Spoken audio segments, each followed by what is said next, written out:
back, everybody. This week, we're talking about hot work. And this is not, check your extinguishers, hot work training. This is going to be the top failures that could contribute to burning your location down that you probably want to avoid.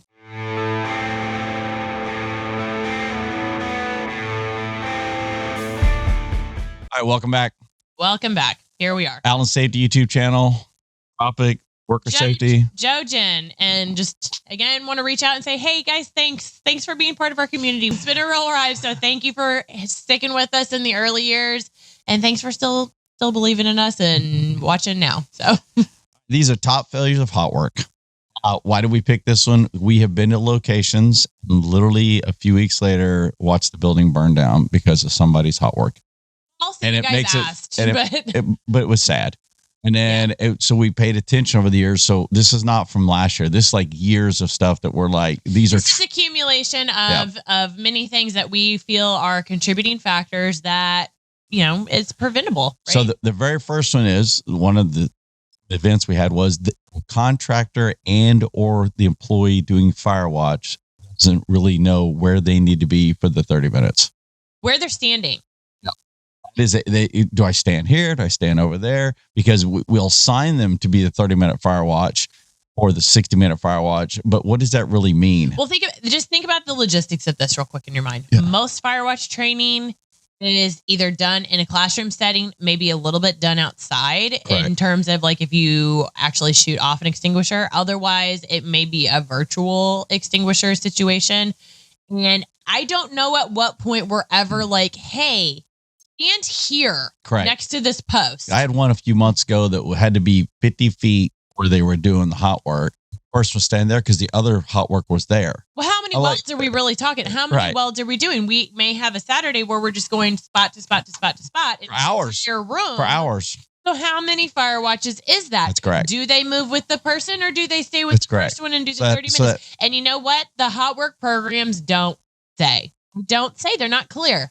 You got to tell the person where to stand when, how long. Yeah, that is what we're missing in the program. And that is what we're missing in the training for the person doing the welding. And that's what we're missing just overall in the Firewatch training. We're not telling them the technical details on what to do and where to go. It goes beyond just here's how you use an extinguisher. Absolutely. Right? Another one is what is the actual hot work area? Where is it? Because I've seen Firewatches here.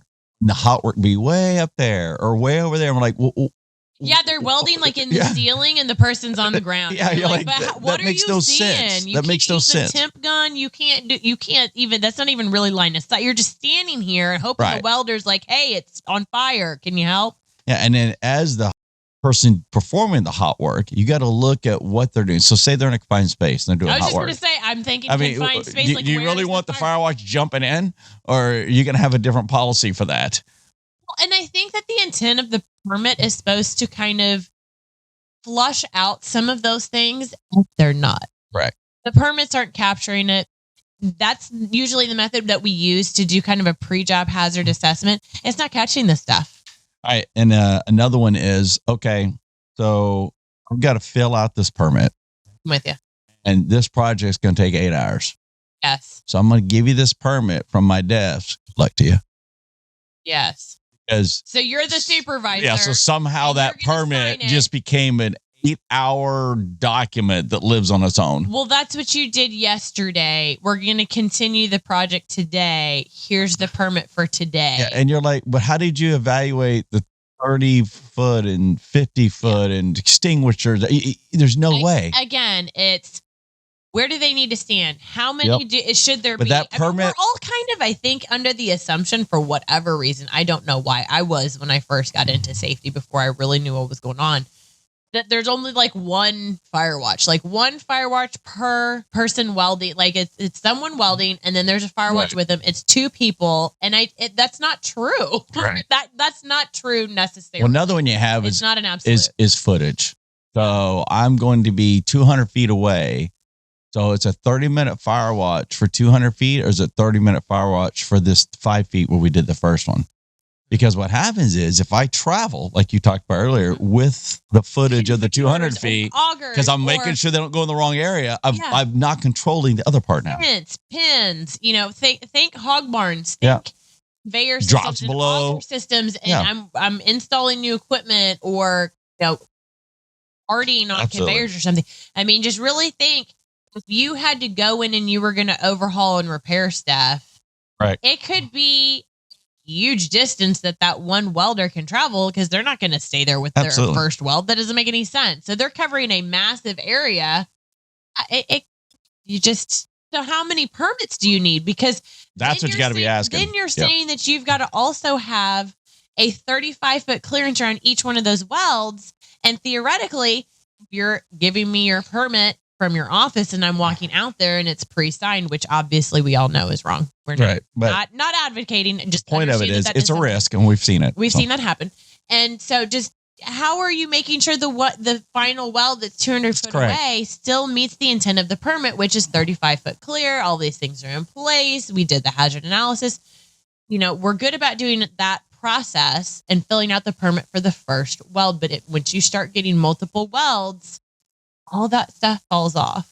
And then the other one that's always weird to me is we have a 10-minute break or we're going home in 10 minutes. Yeah. So time is interesting how the Firewatch can actually change times. Wow. So we have a 30-minute Firewatch, but we have a 10-minute break. And then 10 minutes you're leaving. But or we assign multiple Firewatches, and so they step in and take your place, but they weren't on the permit, so we're going to add them real quick. Right. Hey, can you come over here? Yeah.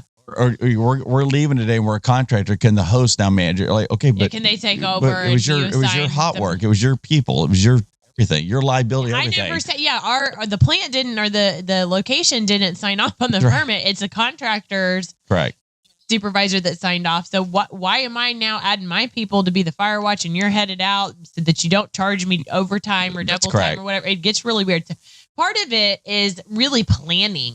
Right. That's the final one. The final was to capture all of this. Our solution is planning. You got to plan it. You got to look at what you're really doing job scope. And don't do this that morning. It's too late. We have a bunch of videos on project day and managing project and hot work and making sure that things go smoothly come project day and working with contractors. This is something that if you know what's coming, try and start working on this during the week so that we have the right number of people allocated and the right set of eyes. It's not just how many people look at something, but it's the right folks that really understand what's going on, getting some eyes on it to mitigate those hazards. So. Jen said in the hot work episode a few weeks ago, all the piece of paper really is who's liable at the end of the day. Yeah. So if it's about liability, then have a good plan. Yeah. Let's start planning, especially if it's, again, multi-employer work sites. Absolutely. For sure. That's our top failures of hot work. So think about that. See if any of those apply to you. And let us know in the comments if you think we missed anything. These are opinions. Yeah, these are our opinions. So this is just, obviously I can't capture them all. This is 10 minutes because we're trying to make these bite-sized lessons for you guys too. We know you don't have all day. So we try to just hit the top ones. If there's some that were biggies that we missed, let us know in the comments. Otherwise, if you want us to do a site evaluation, some kind of behavior-based safety audit evaluation, I don't love the word safety audit. That's kind of what it is, but it's not. You can reach out allen-safety.com if you want to have some in-person services, projects, procedures, contractor safety stuff, any of those things. We would love to travel to your location. We would love to do some in-person stuff with you guys. Otherwise, if in-person training, audits, project stuff isn't in the budget this year, you can head over to allensafetycoaching.com. That's a great in-between, and you also get free email-based coaching with us. Yeah, so you can email Joe and I for free. That's part of that coaching membership, so you kind of get some support. Also, just watch every one of the videos we currently have out. Yeah, you could do that. You just sit down for a Saturday afternoon and be like, I think I'll watch these. Yeah, absolutely. We know some folks have done that. That's awesome. Thank you. Thank you. All right. Have a good day. Have a great week, everybody. Take care. Thank you for listening to Safe, Efficient, Profitable, a worker safety podcast. If you're looking for more in-depth discussions or step-by-step solutions on all of the different safety and regulatory topics, please visit us at www.allensafetycoaching.com for web-based virtual coaching and training, or at www.allen-safety.com to book our team for on-site services, interviews, training sessions, to order merchandise, to learn more about our team and what services we provide in the field, or just simply to request a topic for us to cover on our next podcast. If you found today's podcast helpful and would like to support our podcast further, please help us by subscribing, liking, and sharing this podcast with anyone that could benefit from the information we cover here, as that helps us to continue to put out this free content. Thank you so much for your support.